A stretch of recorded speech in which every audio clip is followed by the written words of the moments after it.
Is it already on? Oh, it is on. Oh, okay. We'll use that. How do I turn it off?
All right, everybody.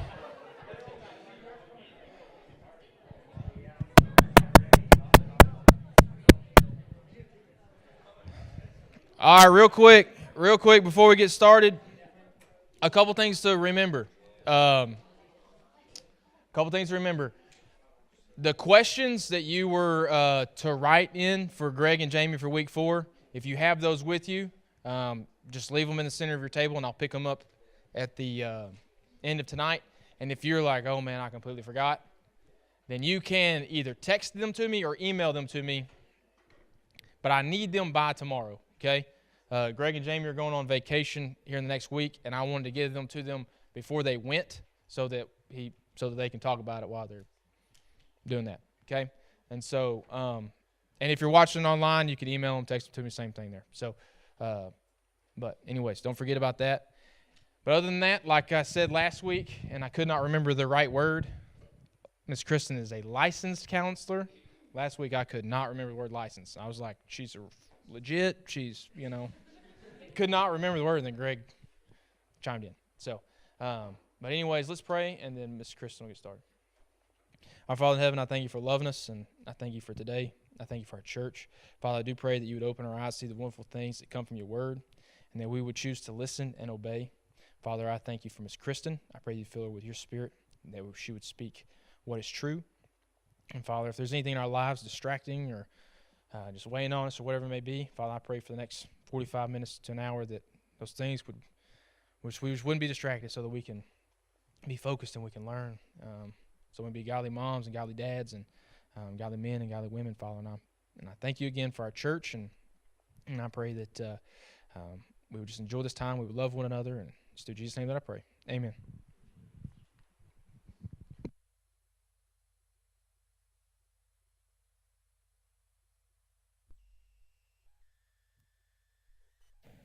Okay, can y'all hear me? I'm stepping out of my comfort zone. This is not used to this. Okay, so just a little bit of a caveat to what Wes said. I'm almost a licensed counselor. I'm finishing my last semester, will graduate in May, and still have a national test to pass. So the finish line is near. So if we come to your mind, just pray that it all goes smoothly and that I do well on the test. So we're getting there. Dusty was going to be here today, but he is stuck in the bed. So he has given us a lot of these sheets as well. So I want to make sure that all of you have, between the couples, at least that everyone has all of them, because it was a lot. So you should have one that says active listening, like a half sheet. And if you don't, and at least one of you needs that. One that says preparing for life's milestones. You don't both have to have that one. If you both want it, great. If not, just put it in the middle of the table and we'll grab it back at the end. You should have one that says thought to consider. It should be thoughts. I missed that typo. This is a Dusty one. This is one that he pulled and was kind of going to walk through with us, and we're going to kind of go through that one a little bit. You should have one that is praying the is it the attributes? It's prayers, things that we can be praying over ourselves and that we can insert our kiddos' names. It starts with I love the Lord my God with all my heart, soul, and mind. And then you should have one that says Barna Research. I'll let you guess who printed that one for you too. And on that, the ink was a little bit like going out, so there are references as to where that research came from. So it is there. You just may not be able to read it on your copy, okay? But I can get you those sources if you want to go back and look up those studies. So if you don't have one of those, let me know. And then Dusty also did a book review for you guys on 2 of the books that he has really liked. One of them I think is Strong Fathers, Strong Daughters. And the other one, I don't have the paper in front of me. I have not. Okay. So that way, if you don't have time to read the book, or if you want to fold it up and put it in the book so that you have a summary after you read it, that's great. But those are ones that he wanted you all to have. So Our topic tonight is communication as parents, communicating with our kids. But when we think about communication, I mean, it's not like this real easy subject, right? I mean, we're all perfect at communicating what we're feeling and thinking at any moment in time, isn't that right? So when I kind of sat down and thought about it, and when Dusty and I, just over the years of what I have heard him telling parent after parent is, well, we're going to get into that. But what we've got to think about first in our communication with our kiddos is our communication with God. Where are we with our Lord? Are we communicating well with Him? Are we being still and listening so He can communicate with us? Because we all know, and I should have looked up a statistic, but what we do is going to speak a lot louder to our kids than what we say. And so I wanted to start off with that of how we communicate with our Lord, how we sit. Are we sitting in His presence? Are we being actively still with Him? Are we bringing these things that are going up with our kids to Him? Are we bringing ourselves to Him? Are we seeing the sin in our life?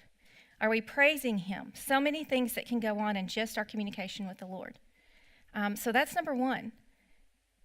And I also want to say firsthand that we are still in the midst of this too. We are still raising kiddos. We have one that is 19, that is off at UCA. We have one that is 16 at the high school, and we have one that's 12 in the middle school. And each one of them have vastly different personalities.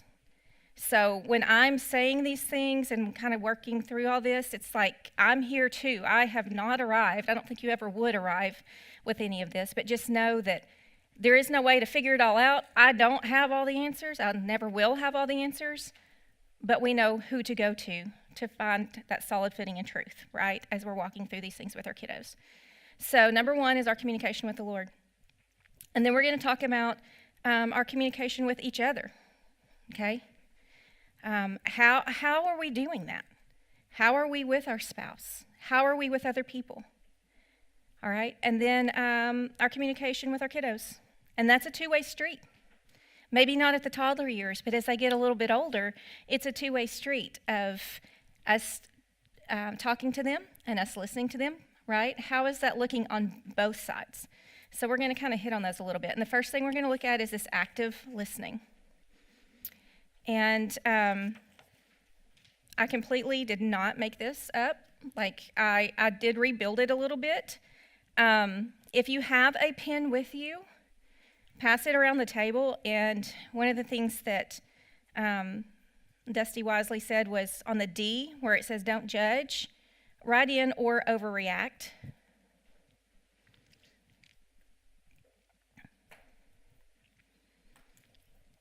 So if we're going to be active listeners, this is going to be building a relationship, hence the word build, right? Our body language, how we're saying what we're saying matters. And a lot of times we're not even aware of our body language. Or if, like, we may have a tone or we may have something and we may not even really know where that's coming from. And so that ties it back into the, okay, Lord, where is that in me? Like, reveal to me what's going on here in my body language and in my tone. Do I have something unresolved from my childhood? Or do I have something unresolved that happened, at work today or something that is coming out now? When we're talking with our kiddos, when we're talking with each other, our body language matters, okay? If your kiddo has come to you, so I'm thinking the average age, let's say about 4 or 5, would that be a good average age for kids in here maybe? So say your kid has come in and they just found the most amazing 4-leaf clover. Okay, they've already brought you 5 4-leaf clovers today. They're not 4 leaves, but they think they are. And that they come in to show it to you, and you've got your phone right here, and you're like, oh, bud, that's cool. What does that relate to them? Or if you, now there's times that we legit are busy, like we've got something on the stove or we've got something to where it's like, okay, I cannot stop at this moment. But when it's in our ability to stop and squat down to their level and to be like, oh, that is so cool. Thank you so much for picking that for me. Or, when we hear the word, Dad, look, Dad, look, Dad, look. I mean, we literally hear that over and over and over and over again. Are we going to get it right every time? Nope, we're not. But when we can, and when we realize that we need to be looking, like, what are we doing more of? Is this in our face more? Or are we more interested in the ball game that's on or whatever it is? Now, there's a time and a place for all of these things, right? But where's our balance with that? Stop. And what we're saying to them at this age, at 5, when they're saying, Dad, look, or they're saying, hey, Mom, you're going to want that back when they're 14. You're going to want them saying, hey, guess what happened today? Or can I tell you about this? And so what we're doing now to build our connection with active listening with our younger kids follows over to our big kids. Okay, so where you are right now is crucial. Have we done it right all the time? Absolutely not. I can look back and I can see some big mess ups. I'm like, oh, I missed that one. But we serve a God who is gracious, right? And it's not completely up to me to make sure. Well, it's not up to me. Ultimately, my children have a relationship with the Lord, and that is our end goal, is who are they when they walk out of our house? How are they owning their faith, okay? So that is some of your Barna research is on that, all right? So let's go to the I. Now, so this is going to be sometimes it can't be 5, because if we never interrupt, we may be sitting there for 45 minutes, because some of our kids are just, they're going to tell us anything and everything and talk, all right? But say it's with your spouse, or say, let's jump a couple of years. Let's say it's your middle schooler, and they're trying to tell you something. Don't interrupt them. Like, zone in, focus. My kids call it being locked in. Have y'all heard that one yet? Lock in. Look them in the eye. And then whatever they're saying, don't judge or overreact. And y'all, that's not always easy. It's not. Because we might want to insert our opinion right there. And there may be a time and a place for that, but right there is not that time or place. We want them to feel like we are a safe place for them to come and share. And whatever they're telling us, we're going to take it in, and we're going to process it, and we're going to take it to the Lord, and then we can always revisit it. Now, if it's like an emergency situation, okay, let's not do right, there's some parameters there. But for the most part, and I catch myself doing this, I want to, well, did you do this? Or, well, let's stop, and like you want to try to fix it, especially when they're older, because when they're younger, they come in, I've got a boo-boo, well, let's put a Band-Aid on it, and it makes it all better. So there is a little bit of a balance and a shift there. So give yourself some grace when you're getting to that age with the not interrupting and the not judging or overreacting, because it's a process for us as parents. But I wanted you to have this, and so you have 2 to where you can cut it in half, because it's honestly, like, we're putting this in the frame with kiddos, but this works with your spouse, it works with your parents, it works with your coworkers.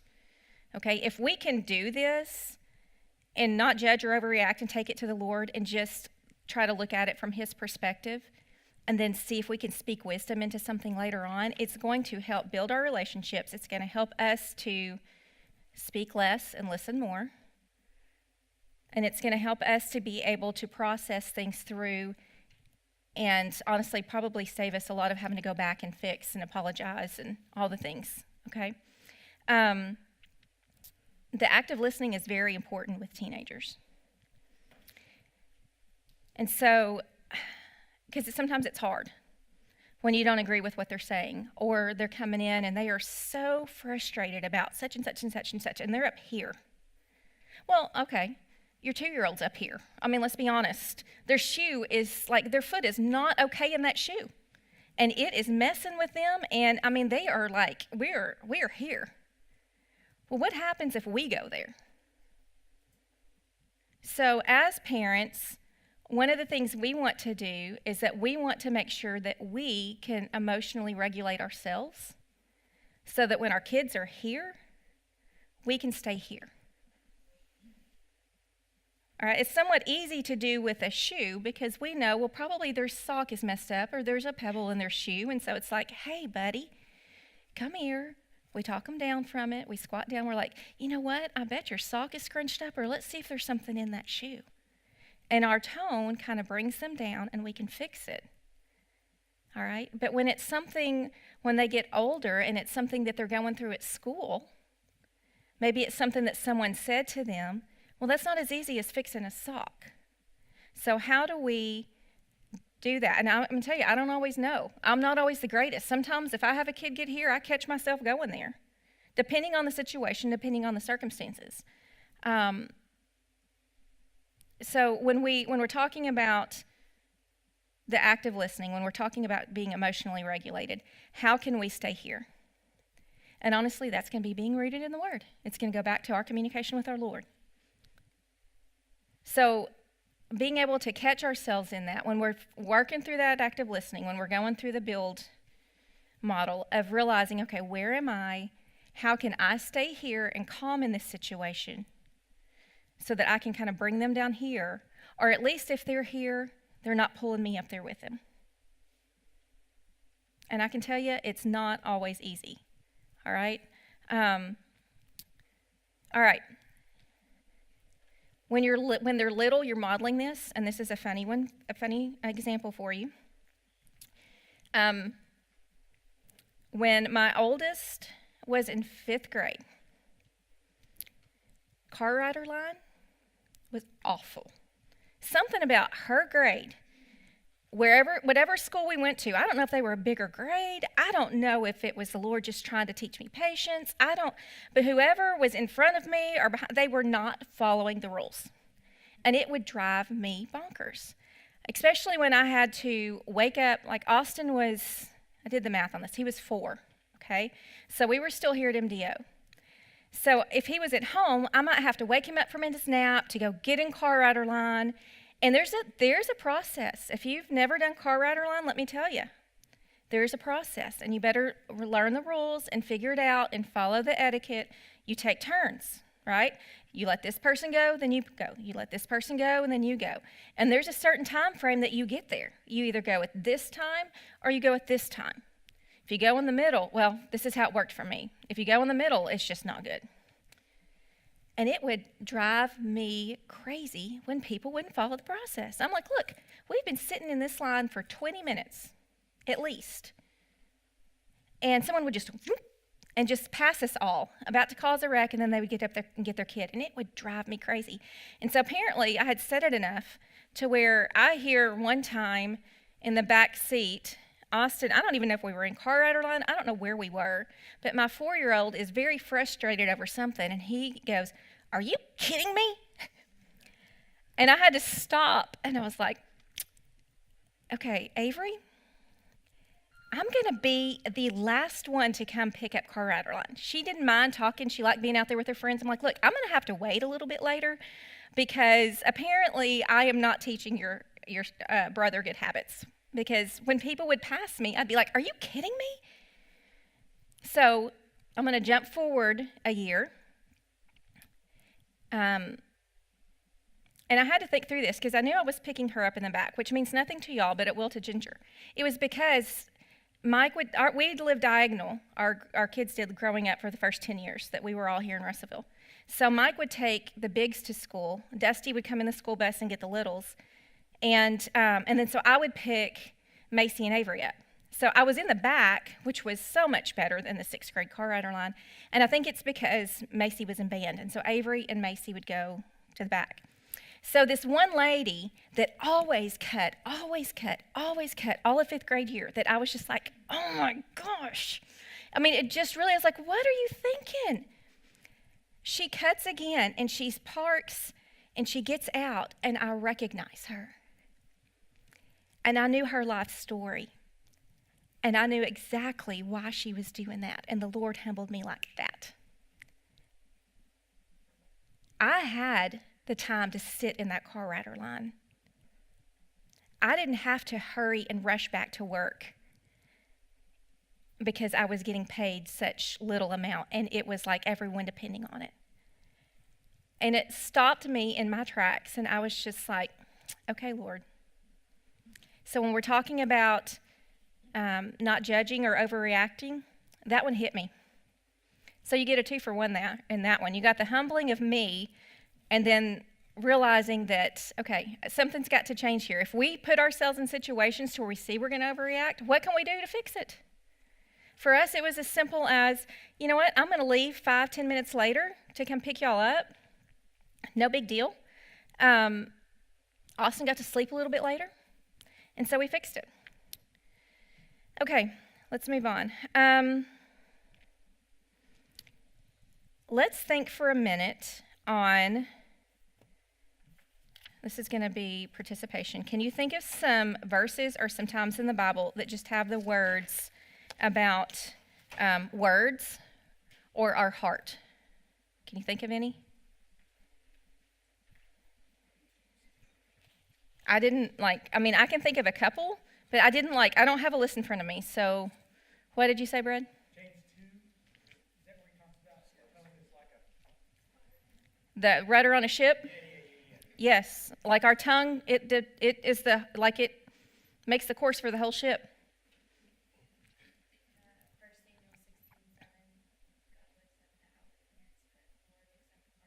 Yes, man looks at the outward appearance, but the Lord looks at our heart. Okay, another one.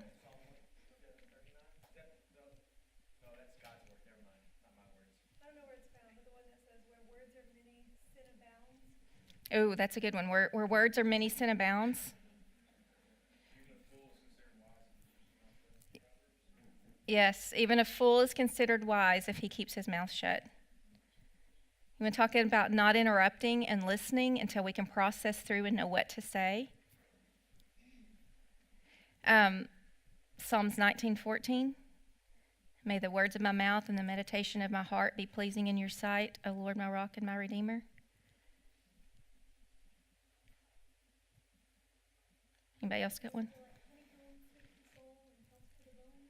Yes. I love that one. Okay, so when we want to look at, let's pull those things up. Like do a Google search or pull it up on your Bible app and pull in words and pull in heart and look and just see some of these words and some of these things that we can cling to and that we can turn into prayers to help us with our communication. Okay, so let's look real quick at, which one do we want to go to? Let's go to the preparing for life's milestones.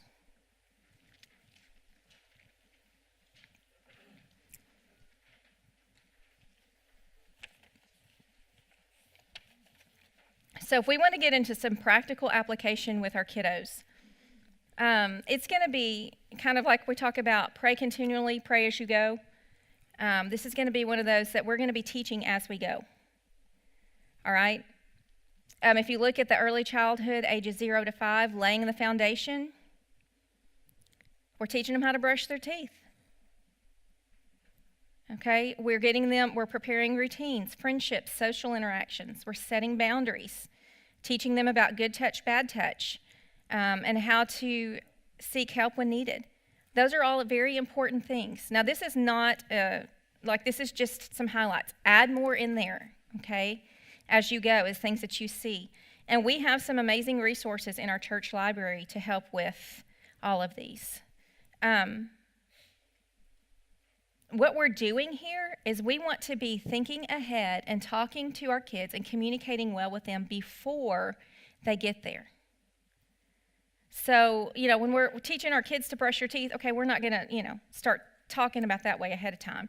But while they're brushing their teeth, what are some things like in our nightly routine that we can tie into God's word as we're praying for things? Or, thank you, God, for, like, okay, when your baby teeth, well, we're going to jump to that one next one. When your teeth start to fall out, tie that into how God has made our bodies amazing and how, when this little baby tooth comes out, we've got new permanent ones that come in.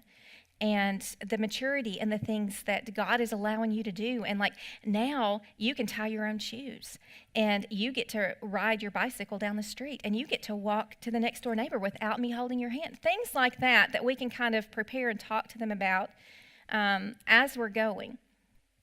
All right, let's look at middle school. Losing those baby teeth and growing spurts. All right, so let's say this is like ages 6 to 10. We want to have those conversations with I'm going to go with boys because my last two have been boys. We want to, and let me just say this as a side note. As a youth pastor's wife, I really want you to have this conversation with your son, please. Let's talk about body odor. Before we have to be like, did you put on deodorant and pull it out of our purse and tell them to go to the bathroom? All right? Not that you, let's just say that you will keep deodorant different places, or I do, not necessarily for my kids, but for others as well that might have forgotten.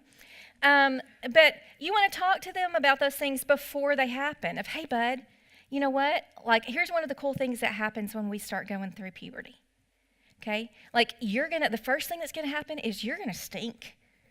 Or you're going to walk into a room and you're going to think to one of your friends, who just ate a hamburger? And they're going to smell like onions and laugh about it. And, like their feet are going to get stinky. Or when you walk into the room, be like, oh, buddy, you need to go take a shower and use shampoo. Okay? Like things like that. I mean, lighthearted things that we can kind of talk about. And that's a lighthearted example. But let's normalize it in our family. Let's talk about dating. Let's talk about the opposite sex way before they start liking a boy. All right? I want to be careful giving examples because it has worked. What works for one kid may not work for another. And every kid and every family is different. All right? And like I said, we are not experts. We are not at the end of this. But one thing that I always did with Avery was letting her know that, you know what? God has given your heart to your daddy to protect until he walks you down the aisle and gives you to your husband.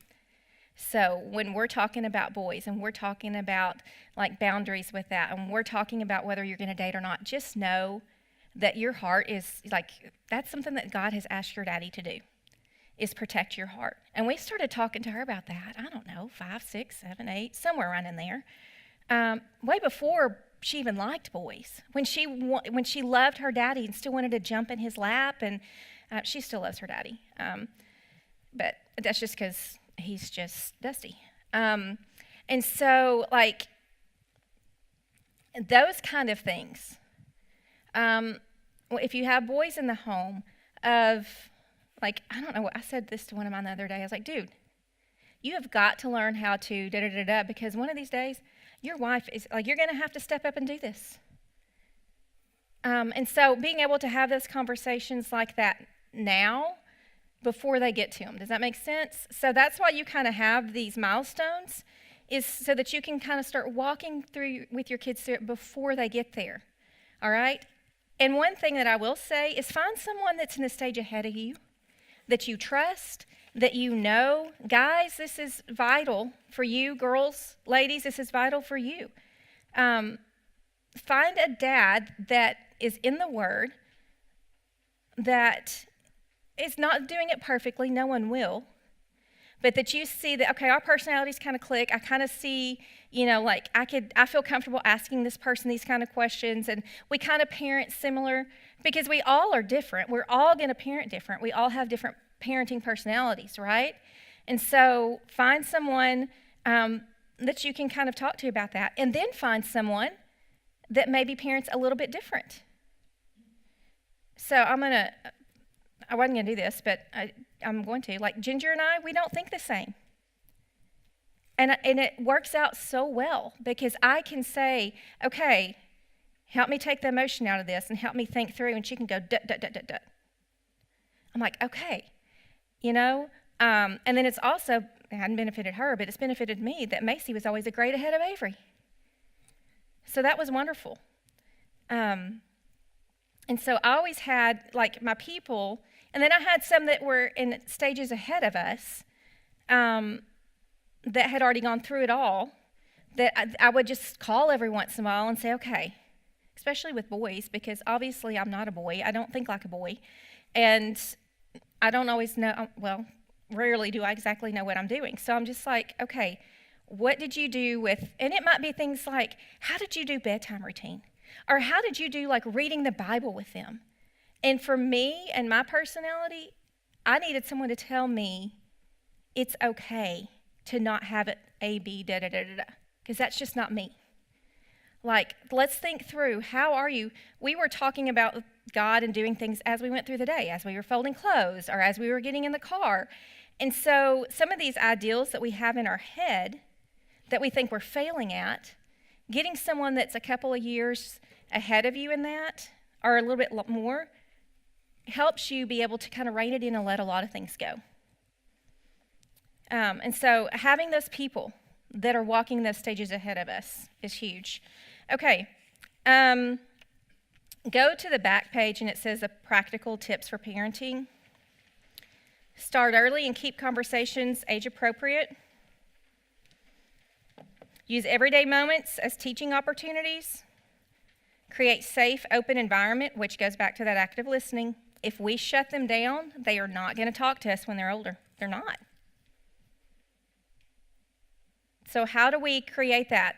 And sometimes, guys, it may be if you have one-on-one time in the car with them, or even if it's all of them, turn the radio off, turn the TVs off, and just let them talk. Be intentional with that time you have in the car, especially when you get to the later elementary and middle school years. That is precious time you have in the car with them.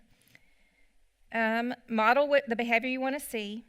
Pray together and seek God's wisdom. Pray with your kids. Let them hear you praying for them and with them. And praying for wisdom. God help me as we parent. Help us to know how to do this well, or help us in this situation. Invite them in the process and let them see us working together with that. Okay, so we didn't even hit on half of these, but this is your stages that you can keep and just kind of look ahead for that next stage that you're going to be getting into. All right, let's go to the one that says thoughts to consider.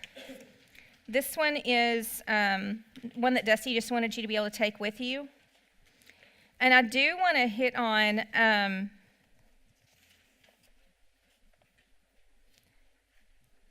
the being active in church. When our kids are younger, that is when we're setting that foundation in their faith. All right? I don't know the statistic, but it's very high of kiddos that are in church early and often and hear those words and see their parents acting out their faith, especially dads. If they see their dads reading their Bible and they see their dads going to church, the percentage of that versus moms, like with dads, it's way up here. So let them see you with the Bible open. Let them, bring them to church. Make those things a priority. Those are the foundational years. Okay, so when we go to the preteens, that's the emotional regulation. This is when we're teaching them these things. We're teaching them how to emotionally regulate. We're not going to overreact. We're going to remain calm when we're talking about their behaviors. Like, they may have walked past something 10 times that you have asked them to pick up. Have you ever seen, I may be dating myself, have you ever seen Everyone Loves Raymond? The episode with the suitcase? When they keep walking past it and no one wants to pick it up. Okay, your kid may have walked past that thing and past that thing and past that thing, and you may be ready to chunk the suitcase down the hallway or into the room, or just be like, would you pick up honestly, at that age, whether it's boys or girls, it's probably stinky shoes, okay? If they're in athletics, it's going to be their stinky shoes. and they're smelling up the whole house. Instead of kicking them or throwing them in there, being passive aggressive and saying, well, I guess I'll put these in your room for you since you didn't do it. Instead of doing that, think through it, pray through it.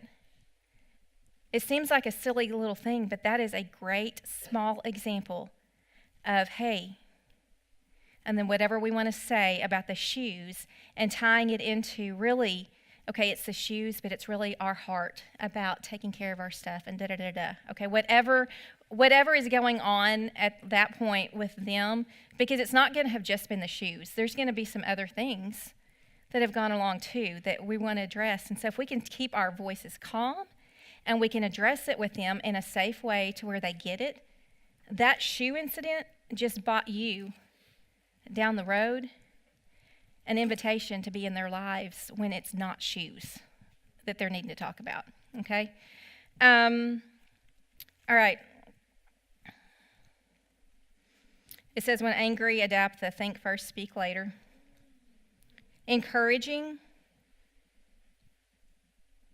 I want to say it's 10 and maybe 15. For every negative word, every negative thing, it takes 10, 15-ish. I may be wrong. Someone can look that up if you want to. Positives for that one negative. So how do we, especially in those preteen years, they're hard. They're trying to figure themselves out. I mean, think about when, just those years for us, middle school and junior high, it's just hard. How can we encourage them? How can we model that for them? And this goes to this prayer thing right here, okay? Let me find one that was on here. The very last one.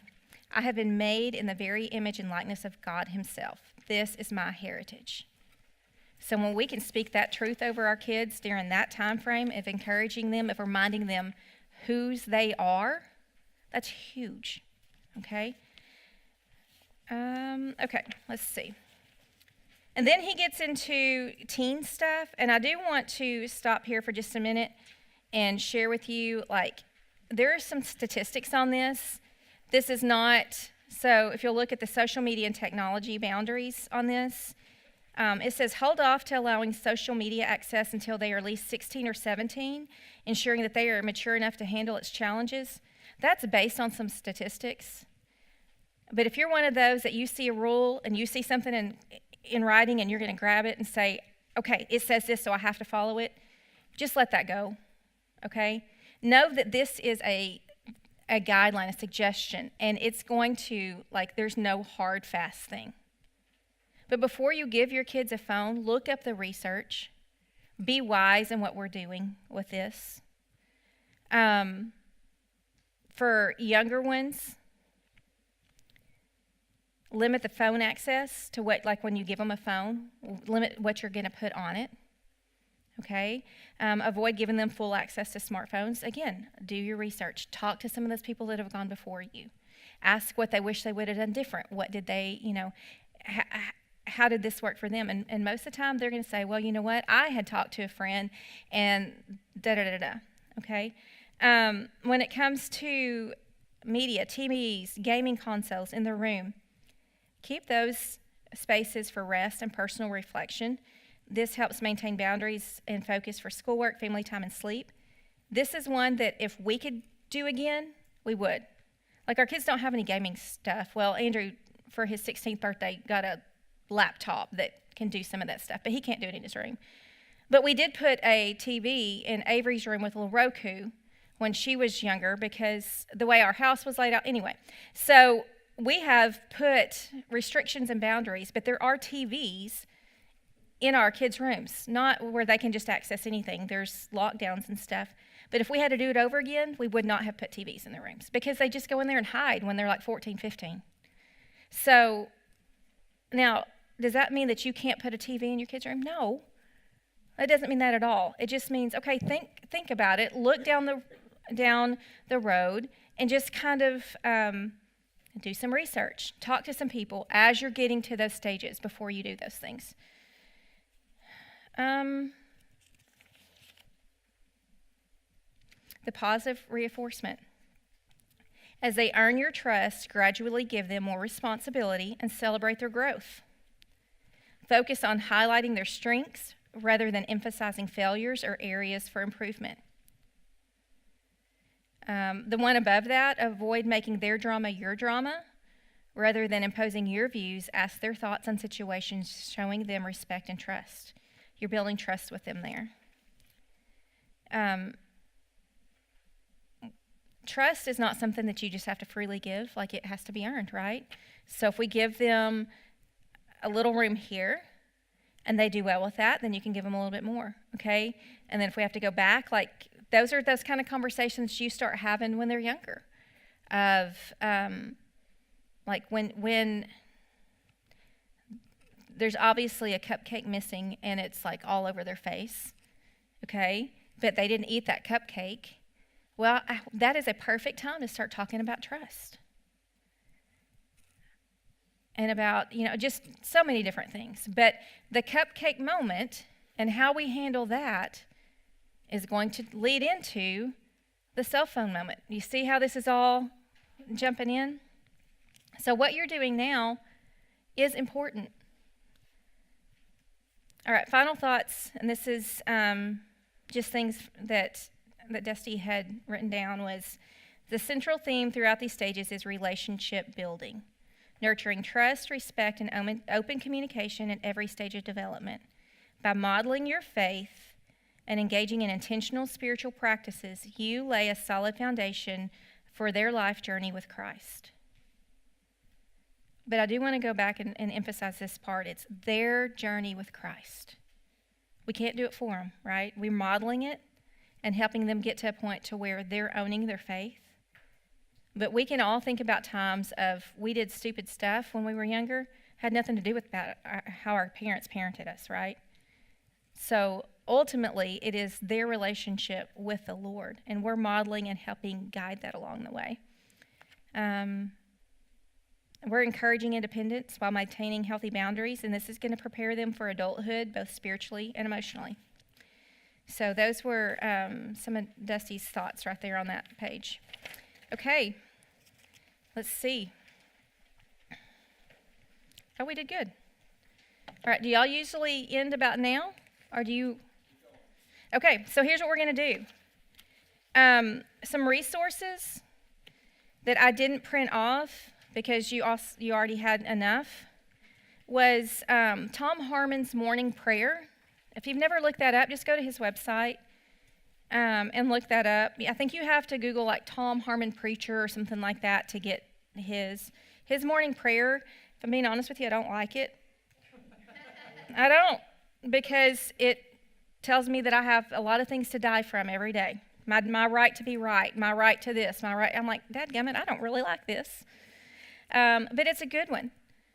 Do I pray it all the time? Absolutely not. But it's one that the Lord keeps reminding me and drawing me back to. Navigators, I don't know if you've ever heard of that website. They have great prayer resources. Prayers to pray for your kids, prayers to pray for your spouses.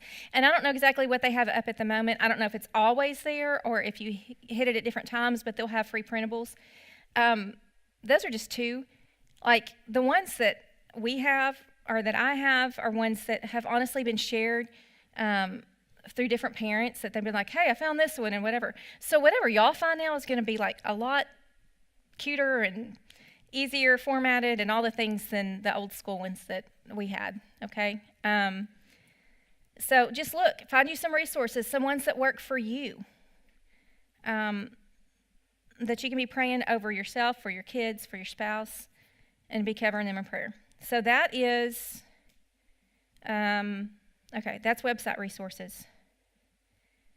Other resources, there is a board book that it's my new favorite at the moment. It's called Today I Feel Like a Jelly Donut. And it's talking about your feeling getting squeezed out, but it ties a truth to God to it. All right? And so it tells your feeling, and it's helping us put words to their feelings. Y'all, we need help putting words to our feelings. So, like, I sit that book out, and I'll sit things like that out when we have teenagers over at the house because they're not going to feel threatened to pull up something that has a jelly donut on the front. And it's going to say, when I feel like life is squeezing me and all the jelly's coming out, and then it has a truth from God in it. So, like, find some things like that that you can talk to your kids about now that you can be silly about when they're older. You know, be like, well, someone, you know, like, what happened today? And they can be like, well, okay. You know, today I felt like, what was another one? I don't remember what some of the other ones were, but the title is, Today I Felt Like a Jelly Donut. And be like, well, this person made me really mad, and I feel like I'm about to explode. And then you can go to the truth about it. There's another book called Raising Emotionally Healthy Boys. I think it's David Thomas and Sissy Goff. They're really, really good. That's a really good resource. She has one on raising worry-free girls, and then they've just started doing some different things together. Those are for, I would say, like, read it when they're like 6 or 7. You're going to start using it about 8 to 10. It talks about combat breathing, which is what the Navy SEALs have to do. Because when we have things going on and our lid flips, they have got to be able to, they can't react. They have to be able to think at the same time. And so they teach them to combat breathe so that they can, you know, in these situations, they can still think clearly. So it talks to boys about combat breathing. Which, I mean, we can all do. Talks about having spaces to where they can just go and get their emotions out. Like, do you have a weight place for them to go do weights when they're a little bit older? Do you have, maybe it's a punching bag, or maybe it's shooting hoops, something to where when they walk in the door from school and you can see that, okay, we got to get this stuff out, they can go do. So there's just some practical things with that. I'm sure there's a bunch of others, and a lot of them are in the church library. So look at the stage you're in or you're about to be in, and go ask Jamie, and she can point you, or Natalie, and they can point you to where these books are. Okay, we've got it's 5:52. Do y'all have anything you want to ask me or ask Dusty? Do you have any questions?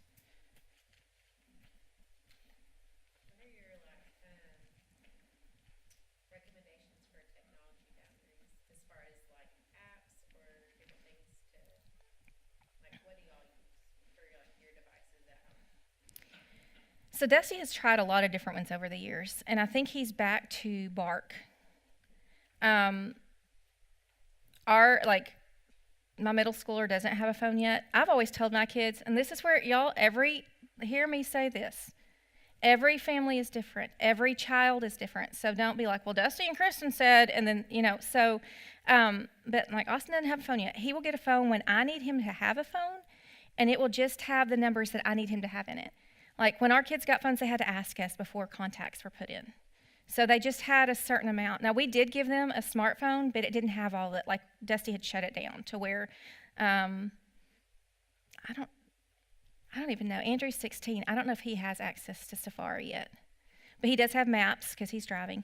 And he can now pretty much, like he's at that point where he's earned that trust to discern whether he's going to give someone his phone number or not. Sometimes he still asks, or he'll say, hey, such and such, asked for my number and I gave it to him. And he may be kind of past that now to where he's kind of doing it. But we also, this was a tip from someone that gave to us, is we have a burner phone that shows us everything that's on their phone. Even if they deleted stuff, it'd still be on there. Now, honestly, we haven't gotten it and looked at it in Dusty's and and on Andrew's in probably several months, because he's kind of earned that trust. We don't have to look all that often. But now that I'm saying that, I probably need to charge it and look. So, but they know that. They know that we can look at any time. And when we give them that phone, they also know that we have the right, Dusty has a contract that he has them sign, that we have the right to pick up that phone at any point in time. It's not theirs, it's ours. And he also does a really good job with our boys of, and this is like we said, these as-I-go conversations. Like we've had these with them way before we got to the point where they needed a phone, to where it was like, listen, when you get a phone, here's what it's going to be for. Here's why you're going to have it. And just know that, we are going to be looking at everything that's on there, and that we're going to be praying with you. And it's not that we don't trust you. It's that we don't trust the enemy. And we know how powerful the things that can be that he puts on those phones. And so that takes it off of them. And it puts it on the true enemy, right? It's not that we don't trust you. Well, maybe we don't. Maybe you have proven that you haven't gotten that trust, and that's a whole nother conversation. But as we're putting these things on there, it's like we have an enemy that's out there to kill, steal, and destroy. And I'm not, as your parent, that's part of my job, is that God has asked me to help guard your heart and your mind. And as part of my job, this is why we're doing this, this, and this. And so that would be with any kind of media. Did I jump way off? What was your original question? Was it on phones? Apps, all that. Oh, the Bark. No? Yes, that's the Bark. BARK. I'm pretty sure that's the one he's on right now. And it lets you set the alerts. It's like a yearly subscription or monthly. Now, it's not necessarily the most user-friendly to try to figure out how to get it set on there, but that's what he has. And so it sends Dusty an alert anytime. Like if something were to happen on Andrew's phone, it sends it to him.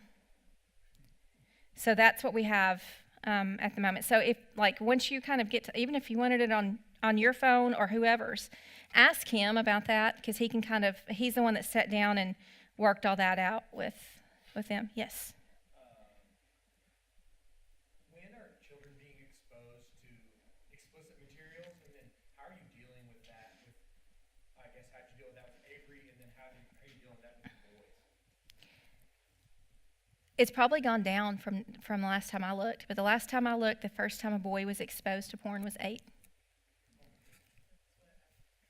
Yeah, 8 years old. So when I say that we have to have these conversations early, have these conversations early at an appropriate age. I mean, we can't just go tell them everything about it at 8. They're not going to get it, right? But I want to say it's 8 years old. So, like, when they go over to a friend's house, it's like, hey, no phones in the rooms. You know, what apps and stuff that you're going to let them, what games you're going to let them play, look it up. Do your research before you even put the app on anything. It's an epidemic now with phones, because let's see, we tell ours that y'all are the guinea pig generation with phones, and that we're learning as we go, and that we've probably messed up some, and you're probably gonna be stricter with your kids with their phones than we were with you, because we didn't know. But if you start looking at the research, like the people that made the phones, they don't let their kids have them until they're a lot older. So, like, not having Safari on a boy's phone and talking to him about those things, that's why it's like, okay, talking about your body and their body.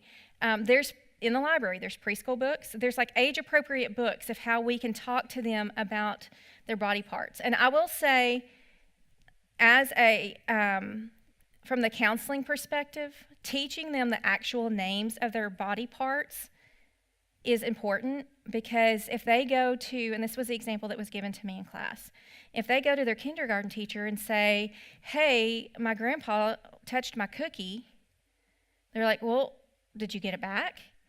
Well, that was their word that they had used in their house for we call it the no-no square.